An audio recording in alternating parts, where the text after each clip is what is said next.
Hello, this is Wanda and welcome to my YouTube channel.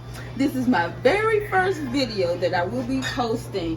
I actually have my family here from North Carolina and my nephew, his birthday, and I have a neighbor that requested that I make meatloaf, homemade meatloaf today. So this is what I'm going to be preparing for you.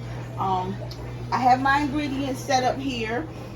I have the ground chuck, my parsley, my breadcrumbs, Lipton beefy onion soup, garlic powder, beef broth, adobo, my flour, black pepper, my packet of little Sazon, onion powder, a little salt, not much, Worcestershire sauce, green and red peppers, along with onions and eggs. These are the ingredients that I'm going to be making my meatloaf with. So what I'm going to do is I took my onions, my bell peppers, and I sauteed them, and then I put them in the refrigerator so that they can cool off before I combine them with my other ingredients with my eggs, because the hotness from the bell peppers will start scrambling the eggs, so I cool them off a little bit. So once I dump them in here, I'm going to mix up my mixture, and I don't want to play with it too much because I don't want to toughen the meat. I just want to get everything combined here in the bowl, and once I do that, I'm going to transfer it to this pot where I will be forming a loaf and putting it in. So what I'm doing here with folding the meat, I'm finding out if it's nice and moist enough, or if I might have to add more breadcrumbs to my meat. And my meat right now, because I have lots of vegetables added, is a lot of moist. So what I'm going to do, I'm going to add a little bit more breadcrumbs to this to kind of get it a little bit more thickened.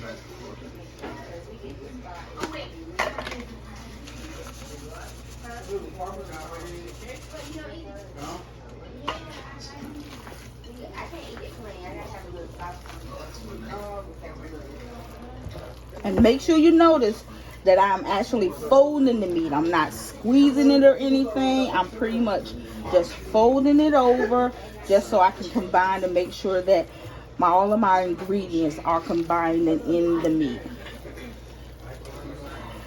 When you're cooking, you just have to make sure that you take your time with whatever it is that you're making, because you don't want to rush. You cook with love, and that way you know that your family and your friends, whoever's going to be enjoying your food, is going to be able to enjoy it and taste the love that you put into cooking.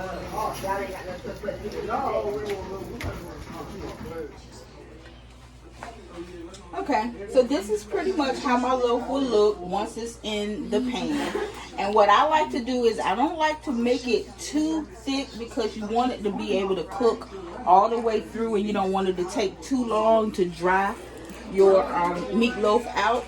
So I shape it like this, and then I kind of like put a little crease in the middle of line. I like to put a little crease in it. That'll help it from, if you notice, ground beef and ground chuck has a tendency of doing shrinkage. Putting a little crease in the middle, even when you're doing it with your burgers, will keep it from shrinking while it's in the cooking process. So this is the finished product right now before I put it into the oven. Okay, so what I'm going to do is I'm going to put my foil over my meat. You don't have to cover it completely. I just want to cover it a little bit just to keep some of the heat inside. And I have it on the end. I have some space open over here so that it can breathe and get some of the moisture out of it. And then I'm going to enter it into, I've already preheated my oven at 350 degrees. And I will enter it in there. It's probably going to cook for about 50 minutes or so.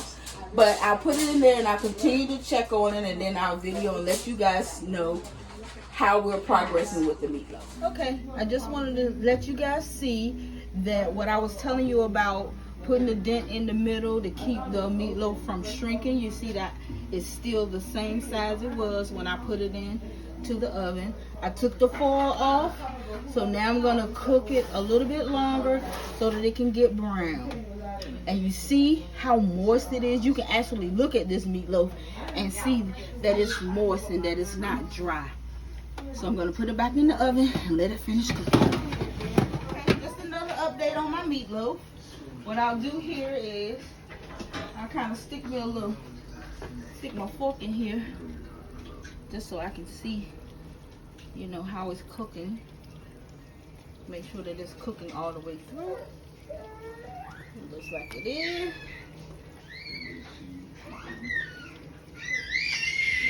I like mine to be just a tad bit browner on the outside. So I'm going to put it in for about maybe 10 minutes more to give it a little bit brown. And this is the finished product of my meatloaf.